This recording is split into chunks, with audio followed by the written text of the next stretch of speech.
애기 사진이 너무 귀엽죠? 벌써 애기만 봐도 이렇게 행복해요. 그죠? 근데 이 사진을 보니까 실제로 이렇게 성경을 들고 있는 것 같아요. 그죠?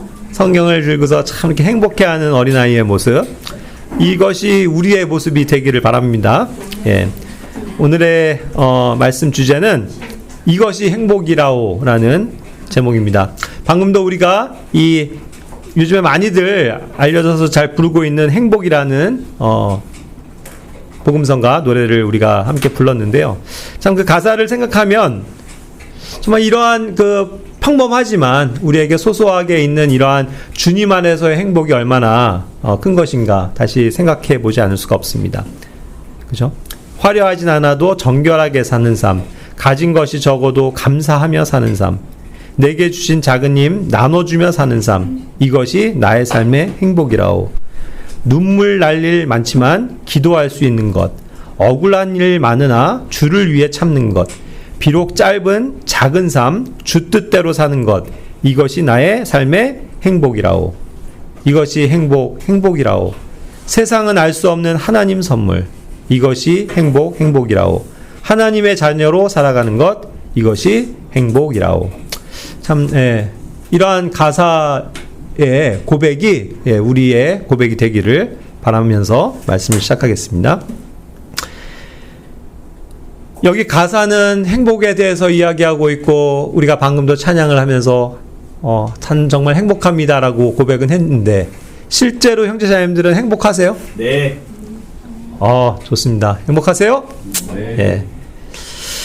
이 행복에 대해서요, 성경을 이제 우리가 예전에도 한번 공부는 한 것 같은데 다시 한번 좀 이렇게 오늘은 복습하는 시간이 되기를 바랍니다. 행복이라는 단어를, 해피라고 하는 단어를 성경에서 찾아보면 첫 번째 언급이 어디에 나오냐면 창세기 30장에 나와요. 근데 이게 참 아이러니하다라는 거예요. 그 행복에 대해서 얘기하면서. 뭐냐면 이게 이제 어떠한 상황에서 행복하다라는 걸 얘기하냐면 그 레아가 있잖아요. 예? 야곱의 그 부인인 레아가 그 라헬은 이제 아기를 못 낳다가 이제 시기하는 마음으로 어떻게 했어요? 그 자기의 여종을 야곱에게 들여보내서 자식을 낳게 되죠.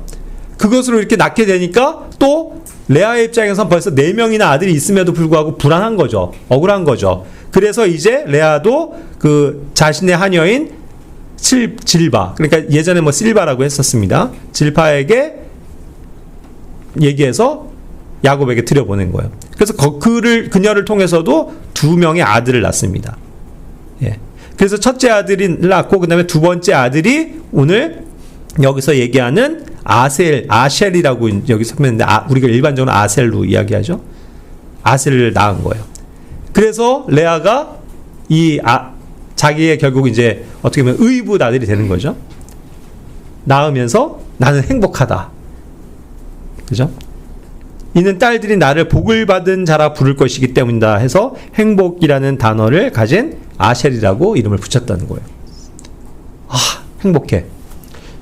근데 아이러니하잖아요. 성경에 처음 언급한 이 행복이라는 단어가 이게 정말 진정한 행복의 모습이냐는 거예요. 어떻게 생각하세요? 자식을 낳은 거 뭐 좋아요. 그게 행복이죠. 그런데 이 자식이 어떻게 낳은 거냐는 거죠. 문제는 하나님이 주시는 정말 선한 방법대로 해서 얻은 아들이라면 행복하겠지만 사실은 그 자매 간에도 서로 있는 알력과 다툼에 의해서 시기와 질투에 의해서 얻게 된 아들이잖아요. 그것도 사실 좋은 방법이 아니죠. 원래 아내는 레아였고 또 그 다음에 라헬이었다고 치면 이 여종들은 사실 유업과 상관이 없는 그러한 사람인데 억지로 아들을 낳으려고, 그죠? 이 종을 자기 남편에게 줌으로써 억지로 아들을 얻은 거잖아요. 그래서 실제로 어떻습니까? 이스라엘이 그렇게 해서 12명이라는 아들로서 채워지긴 하지만 하나님의 섭리이긴 하지만 그 과정은 너무나도 복잡하고 다툼이 있고 분쟁이 있고 언제나 불화가 있었던 그런 역사잖아요. 그게 이스라엘의 역사란 말이에요. 그게 출발이에요. 그러니까 아들을 얻은 건 좋지만 그것이 정말로 하나님의 뜻에 의한 하나님의 방법이었냐라는 거죠. 그것이 아니고 그들이 정말로 하나님을 신실하게 신뢰했다면 하나님이 12지파를 이루셔야 되겠다는 그 계획하에 있을 때 12명의 아들을 안 주시겠어요? 반드시 주시는 분이라고요. 그렇죠. 아브라함도 몇 세에 아들을 얻었어요? 포기하고 있을 때, 믿음을 가졌을 때 100세에도 아들을 낳았잖아요. 그러니까 분명히 라헬에게도 그가 주님을 신뢰함이 있었으면 아들을 주셨을 것이고, 레아도 이제는 나는 이제 생산이 끝났다 할지라도 나중에 아들을 또 주실 수도 있는 거죠. 그렇게 해서 12명의 아들을 주실 수도 있음에도 불구하고 인간은 조급한 거죠. 인간은 우리의 생각으로 내가 뭔가 이래야 내가 행복하겠어, 이래야 내가 만족하겠어 하면서 억지로 자기의 길들을 만들어 가잖아요. 그렇게 해서 낳은 아들이기 때문에 사실 나는 이제 또 다른 아들을 얻었어라고 행복해 한다고 표현은 했지만 사실 그것이 행복이 아니라는 거예요. 그렇지 않습니까? 그래서 어찌 보면 이 첫 언급으로 나온 행복이라는 단어가 우리에게 시사해 주는 바는 정말 하나님의 방법에 의해서 하나님의 선하신 뜻과 인도에 따라서 가는 건 진정한 행복이지만, 우리의 얄팍한 생각을 가지고 이렇게 하면 행복하겠지? 내가 돈을 조금만 더 벌면 행복하겠지? 내가 이렇게 무조건 결혼만 하면 행복하겠지? 내가 조금 좋은 직장 가면 행복하겠지? 등등의 자기 계획으로 파생되어지는 행복은 진정한 행복이 아닐 것이다 라는 것이죠. 어떻게 동의하십니까? 그래서 이제 우리는 오늘 진정 하나님의 방법에 의한 그러한 행복을 추구하고 그것을 배워야 할 줄 압니다.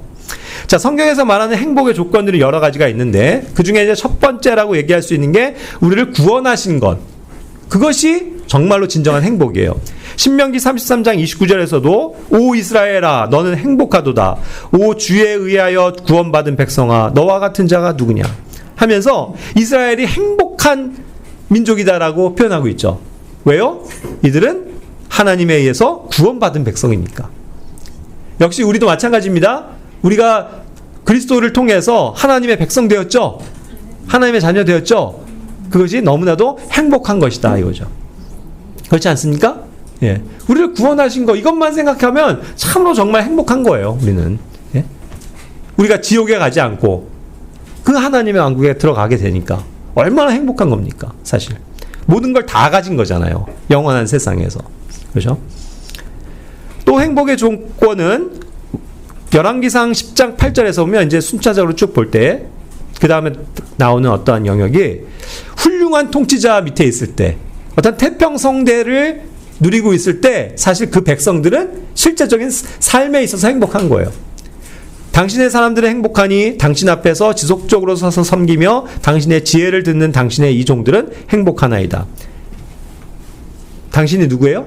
솔로몬이에요. 그 하나님의 지혜를 선물로 받아서 정말 하나님을 신뢰하는 가운데서 두려워하는 가운데서 온전한 정치를 펼치고 있을 때, 그때의 상황이잖아요. 그때 솔로몬의 백성들 이스라엘은 너무나도 행복했다는 거죠. 그렇죠? 근심 걱정이 없어요. 그리고 정말 부강한 강국이 돼서 모든 나라에서 주변의 나라들이 막 동경하고 와서 조공을 바치고 평화롭게 살아가는 그러한 나라의 시대, 태평성대가 온 거예요. 그러니까 어쨌든 그 땅에 사는 백성들은 즐겁고 행복한 거죠. 우리는 오늘날 이런 세대를 참 맞이하면서 살면 좋은데, 우리 대한민국이 지금 훌륭한 통치자 밑에서 태평성대를 누리고 있다라고 보기엔 어렵기 때문에 아쉬움은 있지만, 그렇죠? 그러나 어쨌든 그런 시대 속에서는 분명히 인간들이 살면서 행복을 누리는 거는 맞죠. 그런 것들도 얘기를 하고 있습니다. 또 다른 영역에선 주님이 바로잡아 주시는 사람은 행복하다라고 표현하고 있어요. 욥기 5장 17절 보라 하나님께서 바로잡으시는 사람은 행복하도다. 그러므로 너는 전능하신 분의 징계를 멸시하지 말라. 하나님은요 그 사랑하시는 자녀들을 반드시 징계하신다고요. 바로잡아 주시기 위해서. 이 자녀가 잘못 가고 있어요. 실패하고 있어요. 그렇죠? 죄를 범하고 있어요. 이럴 때 하나님께서 정말 따끔히 그것을 징계하셔야죠. 그래서 바로 잡아주셔서 하나님의 뜻 가운데 있게 하셔야죠. 아버지의 입장으로. 그렇죠? 자, 그럴 때 징계를 받는 아들은 사실 행복하다는 거예요. 누군가로부터 잘못했는데도 아무도 바로 잡아주는 사람이 없는 사람이 불쌍한 건 아닙니까? 그게 불행한 거예요.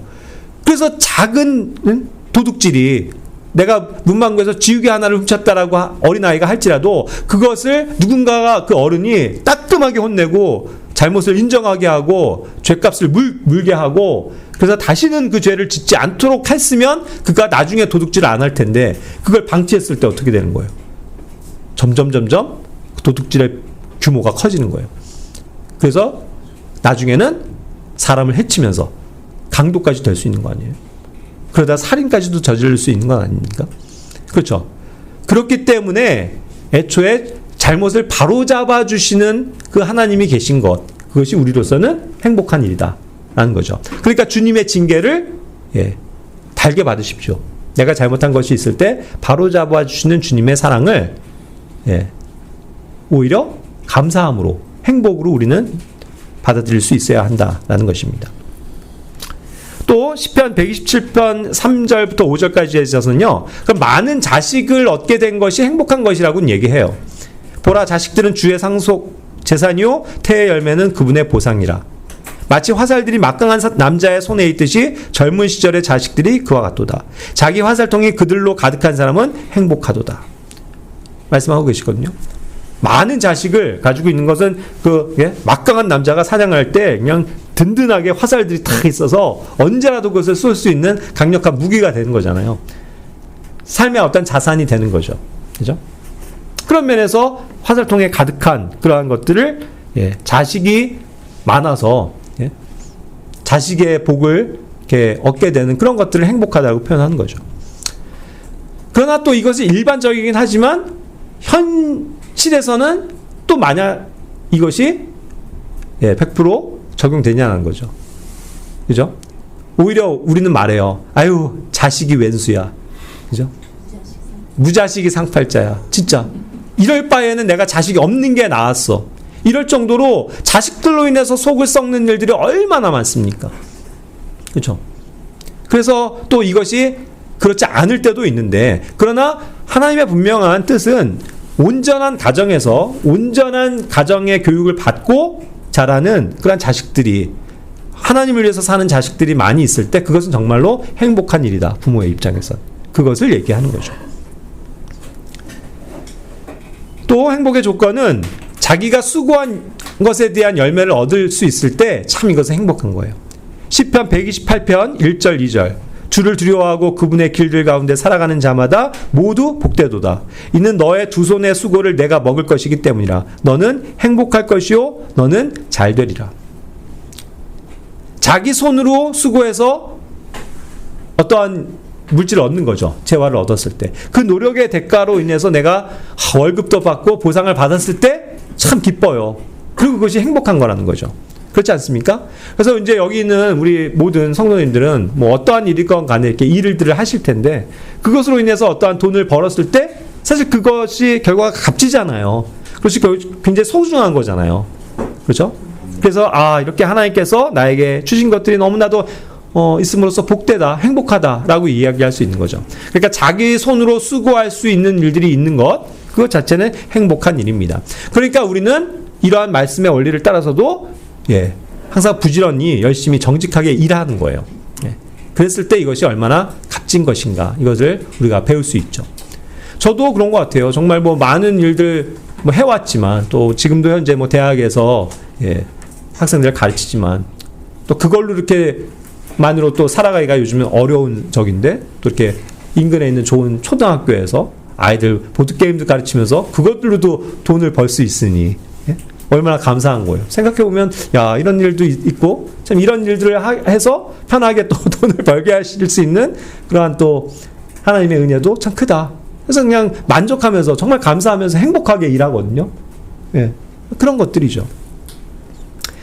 자, 또 행복의 조건은 하나님이 나의 원수에 대해서 갚아주시는 그 복수를 볼 때 사실 행복하다라고 표현은 해요. 시편 137편 8절 9절은 그 이스라엘을 멸망시킨 그 바벨론에 대해서 그들에게 보응하는 자는 행복할 것이다, 이렇게 표현을 하거든요. 너의 어린 것들을 들어서 돌들에 대고 내려치는 자는 행복하리라 하면서 좀 잔인한 표현이긴 하지만 그 원수된 바벨론을 그냥 무찌르고 그들을 그냥 보복하고 복수하는 장면을 보면 너무나도 행복하다라고 표현을 하는 거거든요. 그만큼 불의에 대해서, 하나님을 대적한 거에 대해서 내가 복수해서가 아니라 하나님께서 어떤 복수하시는 그런 것들을 볼 때 사실 통쾌함을 느끼고, 그런 어떠한 행복감을 느끼는 것도 인간의 기본 성질인 건 맞죠. 그죠? 그러나 이것도 이제 그 신약 시편에서의 이스라엘에 대한 그러한 노래이지만 신약 성도들의 삶의 원리는 사실 이것과는 조금 다르죠.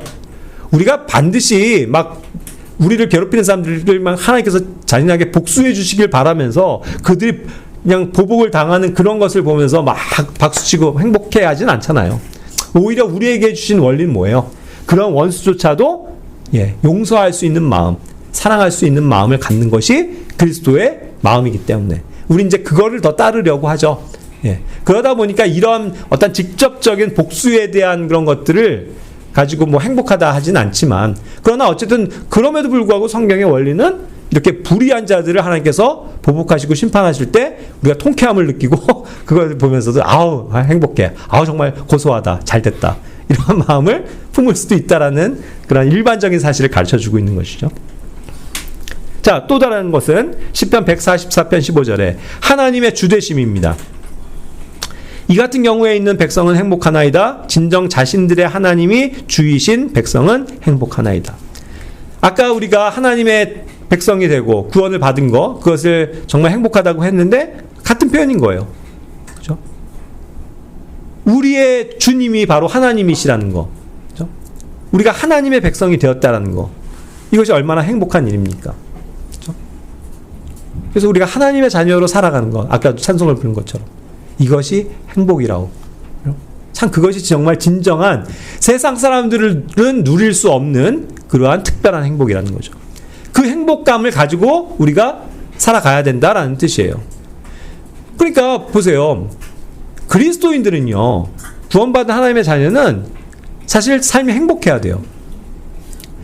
우리가 저번에 배운 건 뭐예요? 고난에 대해서도 배웠어요. 고난받는 게 어려운 거죠. 근데도 우리는 뭐예요? 행복할 수 있다는 거죠. 왜요? 본질적으로 우리는 하나님의 복을 받은 구원받은 백성, 하나님의 백성이기 때문에 저번에는 행복이라는 걸 깔고 간다는 거죠. 그렇죠? 그래서 우리는 행복해야 합니다. 행복한 사람들인 거예요. 또 하나님께 소망을 두는 것 자체가 그런 사람이 행복하다고 표현합니다. 시편 146편 5절, 야곱의 하나님을 자신의 도움으로 삼아서 자신의 소망이 주 그의 하나님께 있는 자는 행복하도다. 지자님들은 여러분들의 도움이, 또 여러분들의 소망이 주님께 있음을 믿습니까? 정말 하나님만이 나의 유일한 소망이세요? 그 주님의 다시 오심이 진정한 소망입니까? 아멘. 그럼 행복한다는 거라는 거예요. 그럼 행복해요. 진짜 그게 행복 아니에요? 우리의 삶이 불투명하고 어렵고 힘들지라도 주님이 곧 오신다라는 생각을 하면, 그 소망 가지면 어때요? 행복하지 않아요? 그래, 우리가 곧 그분께로 갈 텐데. 그 소망이 있기 때문에 우리는 행복한 줄로 믿습니다. 그래서 그 소망은 굉장히 중요한 거예요. 우리에게 새롭게 행복을 가져다 주니까. 그렇죠? 어려운 일이 있을 때마다 소망을 주님께 두고 거기서 말미암는 행복을 누리시길 바랍니다. 또한 지혜와 명철을 얻는 것이 행복한 거예요. 잠언 13장 13절에서는 지혜를 발견하는 사람과 명철을 얻는 사람은 행복하다라고 표현했어요. 사람이 어떻게 지혜를 발견할 수 있습니까? 지혜는 어디에 있습니까? 하나님 말씀에 있습니다. 주님을 두려워함에 있습니다. 거기에서 우리가 지혜를 발견하고 명철을 얻는 거예요. 사람이 진짜 이해력이 풍부해지고 똑똑해진다는 거예요, 실제로. 하나님 말씀 안에 거할 때. 그럴 때 행복한 거예요. 그렇죠?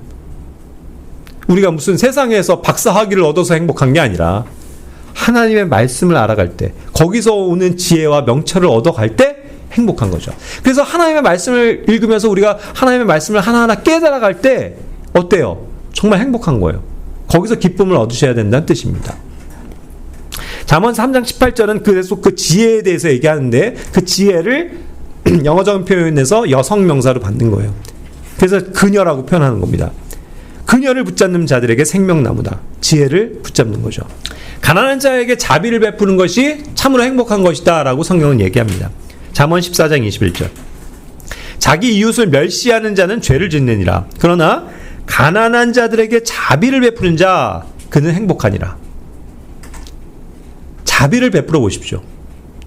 나도 하나님께 자비를 얻은 자입니다. 그렇죠?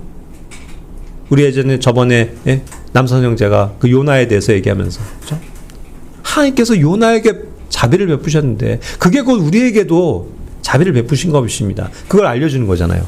맞아요. 우리는 정말 하나님으로부터 무한한 은혜와 자비를 받았습니다. 그러니까 이제 우리도 다른 사람들에게 자비를 베푸는 것이 마땅하다는 거잖아요. 그래서 우리의 주변에 있는 이웃을 소중히 여길 줄 알아야 합니다. 그들을 무시하고 멸시해서는 안 돼요. 특히 가난한 자들에겐 항상 자비를 베푸는 마음이 필요합니다. 그래서 불쌍히 여겨주고 동정심을 가져주고 도와주려고 하는 것이 그리스도인의 합당한 바입니다.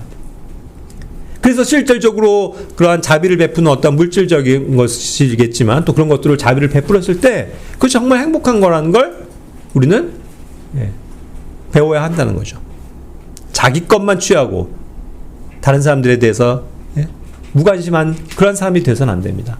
항상 다른 사람들에게 베푸는 사람, 그것이 정말 행복한 것이다 라는 거죠. 또 주님을 신뢰하는 것이 행복한 것이라고 말합니다. 잠언 16장 20절. 사안을 지혜롭게 다루는 자는 좋은 것을 발견하리라. 그런즉 누구나 주를 신뢰하는 자 그는 행복하니라. 현자님들은 주님을 신뢰하고 계십니까? 진정 주님을 신뢰하세요? 나 자신의 명철을 의지하고 그것을 따라가는 것이 아니라 정말 주님을 신뢰하시냐는 거예요. 주님이 인도하시겠지. 주님이 가르쳐 주시는 방법은 확실한 거야. 하면서 내가 주님께 확고한 신뢰를 두는 것. 그랬을 때 더 좋은 것들을 발견하시게 될 거예요. 그리고 그것이 정말로 행복한 일이라는 것을 배우시게 될 겁니다. 세상 사람들을 신뢰하는 것 아무 소용없어요. 내 가족, 형제, 친지 신뢰할 필요 없습니다. 내 부모 신뢰하지 마세요. 내 남편, 내 아내 100% 신뢰할 수 없습니다. 하지만 하나님만은 정말 신뢰할 수 있는 분이에요. 그렇지 않습니까? 그래서 하나님께 신뢰를 뒀을 때 하나님께서 일하시는 걸 보는 거잖아요. 그 놀라운 경험을 하게 되는 거잖아요. 그때 우리는 딱 이제 고백하게 되는 거죠. 정말 행복하다. 내가 하나님을 신뢰하는 것이 이와 같이 행복한 일이구나. 배워나가는 거라는 거죠. 또한 주님을 두려워하는 것이 또 행복한 것이라고 잠언 28장 14절에서는 얘기합니다. 항상 두려워하는 사람은 행복하니라. 하나님을 두려워하는 것입니다. 그죠? 하나님을 두려워할 줄 아셔야 돼요.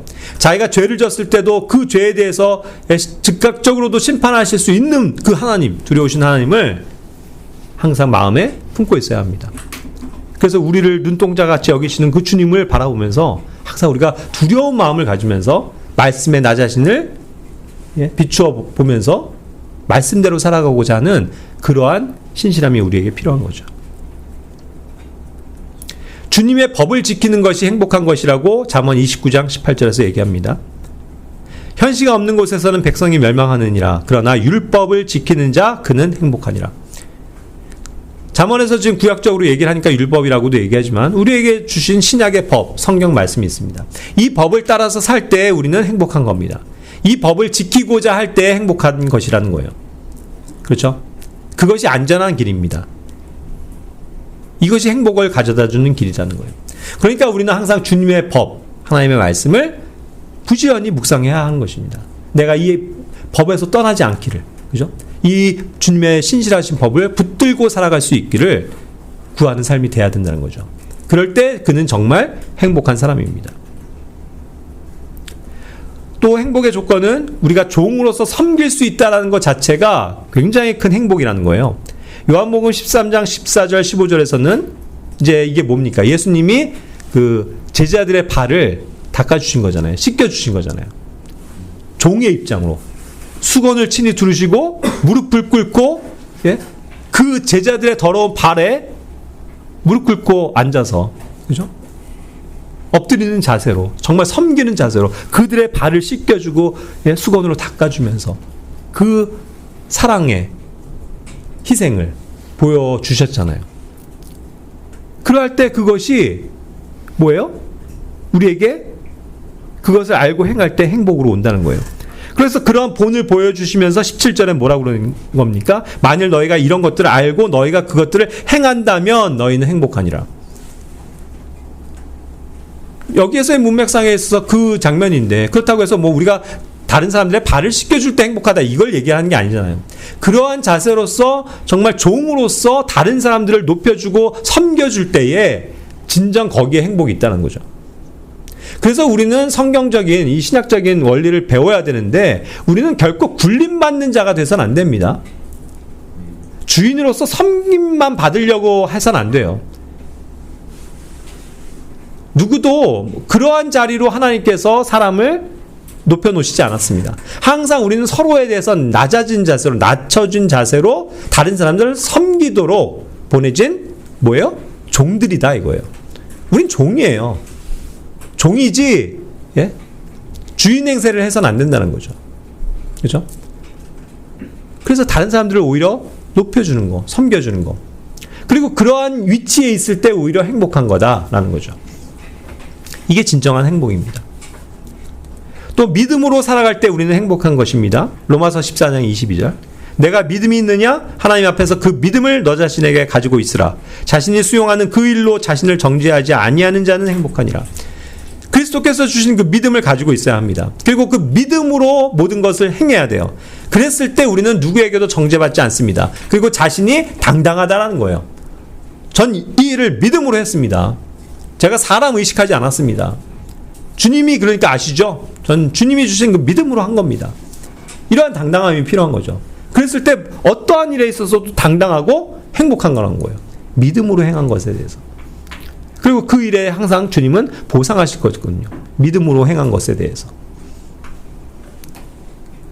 또한 독신으로 살아가는 것도 행복한 거라고 일면서 얘기해요.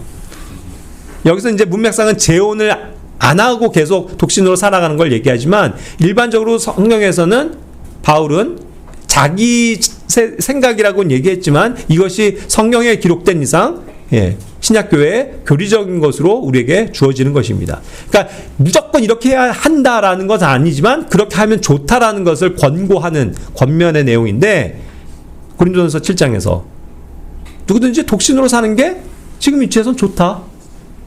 혼자 살면서 그냥 자기가 항상 주님을 위하고 그런 삶을 추구하면서 살아가는 것 행복한 일이다 이거죠. 굳이 결혼하려고 사별을 했다고 하더라도 굳이 또 재혼하려고 하지 마라. 그냥 혼자 살면서 주님을 행복하게 섬길 수 있다라는 것을 가르쳐주고 있는 것이죠.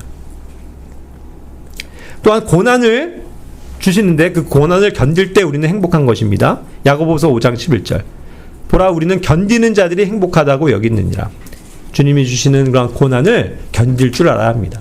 견디고 나면 행복감이 오히려 와요. 내가 이것을 견뎠네, 내가 이것을 믿음으로 이겼네 하는 그 행복이 우리에게 있는 것입니다. 그리고 이 고난에 대해서 뭐라고 말씀하세요?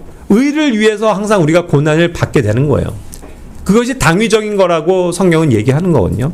그랬을 때 그것은 자체가 행복한 일이라는 거죠. 베드로전서 3장 14절에서 우리가 의를 위해서 고난을 받는다면 그건 행복한 일이라는 거예요. 그렇죠?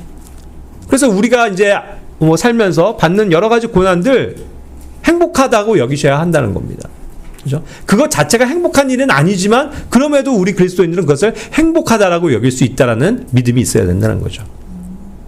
그리고 의를 위해서 고난받는 것을 또 그리스도를 위해서 고난받는 것이라고 베드로전서 3장 14절과 4장 14절에서 얘기하잖아요. 의를 위해서, 그리스도의 이름을 위해서 비방을 받고 고난을 받는다면 우리는 행복한 것이다. 그래서 우리는 어떤 고난에 대해서도 그렇게 두려워하거나 불안해할 필요가 없습니다. 이것을 행복하게 여기면 되는 거예요. 우리에게 닥쳐질 고난이 있을 수도 있지만 그것을 두려워하지 않는다는 거. 이것이 얼마나 중요한 일입니까? 자, 이와 같이 이제 일반적인 행복에 대해서 말씀드리면서 저는 이제 이 설교를 준비하면서도 저에게 있는 어떠한 그 행복에 대해서 여러 가지 생각해 보게 되었습니다. 현장자님들로 이렇게 받은 말씀을 통해서 한번 묵상을 해보시길 바라요. 무엇이 정말 행복한 것이냐? 다시 한번 정리를 해보자면, 예? 저 같은 경우는 그런 것 같아요. 이렇게 수고의 열매를 얻을 수 있다는 거. 내가 아직도 이렇게 경제적인 활동을 할 수 있고 돈을 벌어서 예, 필요를 채울 수 있다는 것이 참 행복한 일이더라라는 거예요. 또 하나님께 소망을 두고 있는 삶이 정말 행복한 거구나. 그래서 정말 주님의 다시 오심을 기다리는 거, 이게 정말 행복한 일이다. 또 지혜와 명철을 하나님의 말씀으로 얻어가고 있는 이 시점이 너무나도 행복한 거예요. 또 내가 누군가에게 자비를 베풀 수 있고 선을 베풀 수 있고 나눠주는 삶을 살 수 있다는 것 자체가 참 행복한 일이더라라는 겁니다. 주님을 신뢰하고 두려워할 줄 아는 것, 이것을 배워나가면서 참 행복하다는 생각이 듭니다. 그리고 주님의 법을 지키고자 부족하지만 노력하는데 참 이것이 참 행복한 일이다라는 거. 그리고 종으로서 내가 특히 교회 안에서도 내가 뭐 군림하려고 함이 아니라 다른 성도들을 다양한 방식으로 섬기려고 하는 건데 이렇게 섬길 수 있는 기회를 주신 주님께 감사드리고 행복하다는 거예요. 그리고 그러한 모든 거에 있어서 이렇게 믿음으로 살아갈 수 있다는 것 자체가 너무나도 행복한 일인 것 같습니다. 형제자매들도 이러한 신약교회에게 주신 일반적인 교리적인 영역에서의 그러한 행복들을 맛보시길 바랍니다. 네. 행복한 사람들은 항상 스마일이에요. 찡찡그리고 막 괴로워하는 표정이 아니고 항상 행복하게 지내십시오. 그래서 이제 저는 다시 한번 저의 삶에 이와 같이 나의 행복이 뭘까? 최근에 그런 것들을 이제 돌아보게 됐어요. 어때요? 행복해 보입니까?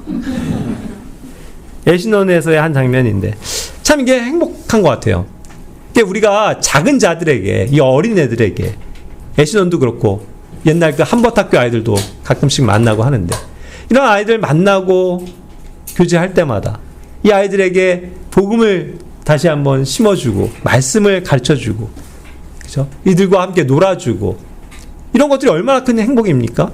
그래서 제가 여기 이제 뭐 초상권 때문에 이렇게 좀 희미하게 가려놨지만, 그 저번에도 그 달란트 시장 얼마나 막 행복합니까? 여기 막 앞에 있는 어린 아이들 막 우리가 같이 막 찬양하죠. 그때 부른 마지막 노래가 뭐였어요? 행복이었어요. 이것이 행복이라고 하면서 다 같이. 아이들도 얼마나 행복해해요. 느끼셨죠? 근데 정말 우리도 그런 거에 함께 참여하면서 행복하지 않습니까? 우리 이런 아이들을 그냥 안아주고 사랑해주고 섬겨줄 수 있는 그런 기회가 있다는 거, 너무 행복한 거예요. 그러니까 그들도 우리를 또 사랑하고 의지하게 되고, 그래서 이러한 행복이 있다는 것이 너무나도 감사한 일인 것 같습니다. 최근엔 참 그래서 이러한 사역이 저는 기쁘고 행복해요. 예, 실제로. 또 다른 측면에서 행복은 우리가 서울역 같은 데도 또 거리에서도 전도할 수 있다는 것도 얼마나 행복한 건지 몰라요. 그죠? 그래서 감사한 일이에요. 더군다나 이렇게 그냥 어려운 환경에, 그러니까 요즘에 뭐 복음 전하는 게 얼마나 어렵습니까, 거리에서. 근데도 이런 자리를 마련해주고 천막을 치고 많은 사람들을 오게 해줘서 거기서 복음을 전할 수 있게 해주고 마음껏 찬양도 부를 수 있게 해주고, 그러면서 그 불쌍한 서울역에 오시는 노숙자들, 또 쪽방촌에 혼자 독거노인으로 사시는 분들, 그런 분들이 대부분 와 계신데 그런 분들에게 복음을 전하고 하나님의 말씀으로 권면해주고 또 함께 기도도 해주고 또 그들의 필요를 위해서 작은 거지만 음식이나 이런 선물도 하나씩 나눠주면서 전도주도 주고, 또 거리에서 우리 청년들은 또 함께 전도지를 들고 다니면서 광장에서 전도도 하고, 더구나 자유롭게 막힘없이 복음을 전할 수 있다는 이 행복, 그죠? 얼마나 감사한 일입니까? 이런 복음을 마음 놓고 전할 수 있는 시대가 이제 종료될 수 있어요. 점점 힘들어질 수 있습니다. 우리가 전도지 들고 하면 이런 거 하지 마세요. 실제로 우리가 그렇죠? 느끼죠? 막 외치면은 막 경찰이 와갖고 신고 왔어요. 조용히 하세요. 못하게 하고 쫓겨나고. 그런 이제 시대가 오고 있습니다. 그러나 지금 어쨌든 우리가 이렇게 자유롭게 복음을 전할 수 있다는 게 얼마나 큰 감사고 행복이에요. 그래서 진짜 행복한 것 같아요. 제가 이렇게 항상 그런 분들 보면서 그들이 정말 열심히 듣는 분들 많거든요. 복음을 전하고 또 그들이 막 믿음으로 고백하고 나오면서도 감사합니다. 제가 확실히 믿습니다. 이제 막 이런 표현들 할 때 너무 감사하더라고요. 이게 행복이에요. 그래서 이런 일들에 또 우리 청년들이 함께 가서 수고할 수 있다는 게 얼마나 감사한 일입니까? 그런 측면에서 작년에 뭐 재작년에도 갔지만 우리가 2년 연속으로 필리핀에 선교도 다녀왔잖아요. 그런데 감사하게도 이 행복이 올해에도 있어요. 또 갑니다. 하나님께서 문을 열어주셨어요. 그래서 그 필리핀에 있는 불쌍한 사람들에게 아직 복음을 아직 들어보지 못한 사람들이 의외로 많아요. 필리핀은 그냥 카톨릭 종교 국가일 뿐이지 진정한 복음을 들어본 적이 없습니다. 그러니까 그들에게 가서 복음을 전하고 외칠 때 그들이 순수한 마음으로 듣고 믿게 되는 역사가 있잖아요. 거긴 뭐 전도 주기만 하면 다 받아가요. 막 예? 영어 따갈로그 막 주면 얼마나 감사한 환경입니까? 그런 데서 우리가 마음껏 그냥 5일간 막 복음을 외치고 막 그러고 올 수 있다는 게, 그래서 믿는 모습들을 보고 온다면 얼마나 행복하겠냐고요. 그죠? 그 일들을 위해서 우리가 깨어있고 함께 기도해주고 물질로서 후원할 수 있다는 거, 이건 정말 행복한 일이에요. 이런 일들을 우리가 우리 작은 교회지만 할 수 있다는 것 자체가 큰 행복입니다. 그리고 또 하나의 행복은 저는 정말 우리 교회를 주신 것이 너무나도 감사하고 행복한 일이고, 특히 우리 이제 이 청년들, 또 주부청을 중심으로 해서 하는 이 청년 사역이 굉장히 이렇게 열매를 맺고 있는 것에 대해서 감사합니다. 너무 행복해요.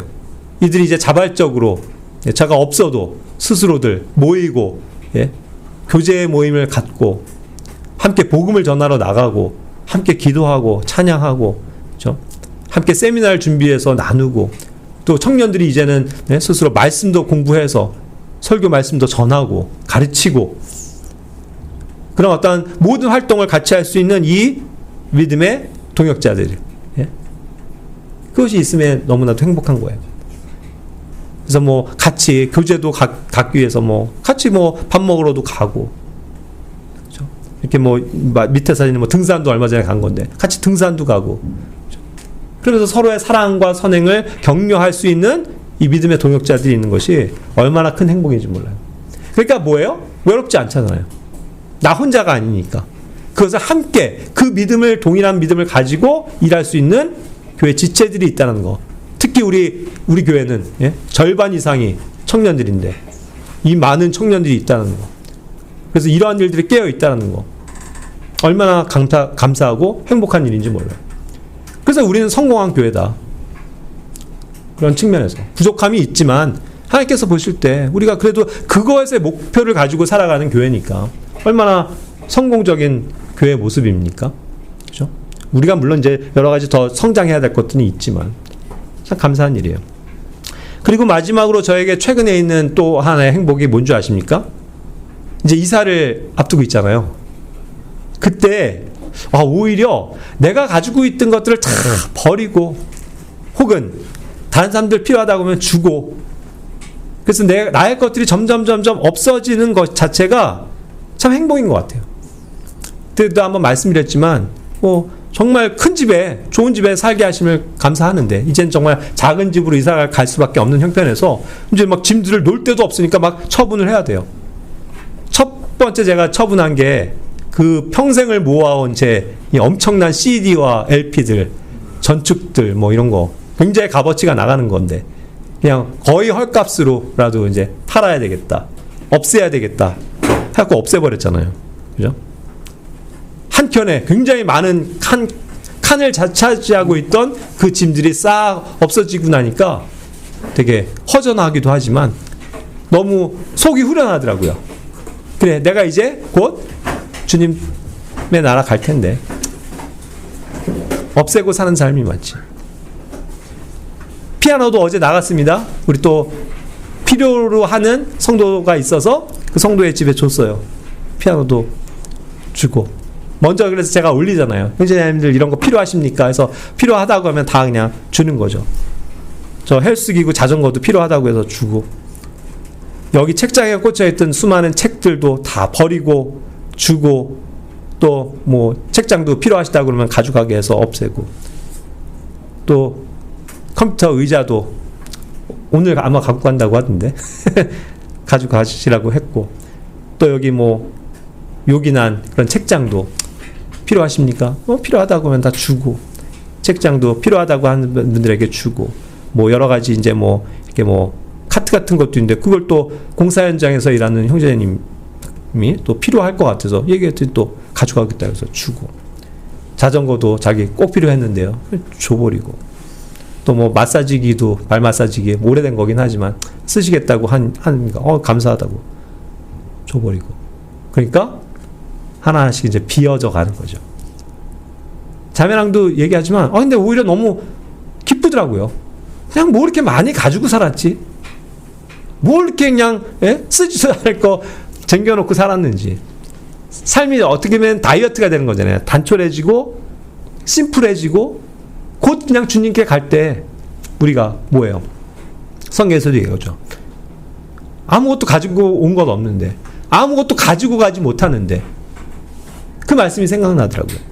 그래서 디모데전서 6장 6절부터 8절까지의 말씀이 와닿는 거예요. 만족함을 겸비한 경건이야말로 크나큰 이득이라. 이는 우리가 이 세상으로 아무것도 가지고 오지 않았고 우리가 아무것도 가지고 나갈 수 없음이 확실하기 때문이라. 그런즉 먹을 것과 입을 것이 있으니 우리가 그것들로 만족하자. 그죠? 우리가 가지고 있는 모든 것 다 이 땅에 남겨놓고 그냥 우린 떠날 텐데. 그죠? 그러니까 그냥 나에게 지금 그냥 최소한의 것들만 있으면 그것으로도 만족할 수 있다라는 이 행복에 대한 원리를 배워나가고 또 그것이 실천되어지니까 너무나도 좋더라, 행복하더라 라는 거죠. 회장님들도 다시 묻습니다. 행복하십니까? 정말 행복하세요? 이러한 하나님의 말씀의 원리대로 살아가는 것 자체가 행복한 일입니까? 그것을 믿고 살자고요. 그럼 진짜 행복한 거예요. 우리가 뭐 많은 것을 갖고 뭐 이 세상에서 말하는 뭐 어떤 성공을 거뒀다고 해서 행복한 게 아니라 하나님의 말씀대로 살아가는 것, 이것이 행복이라고 고백할 수 있는 우리 성도님들이 되시길 바랍니다. 기도하고 마칠게요.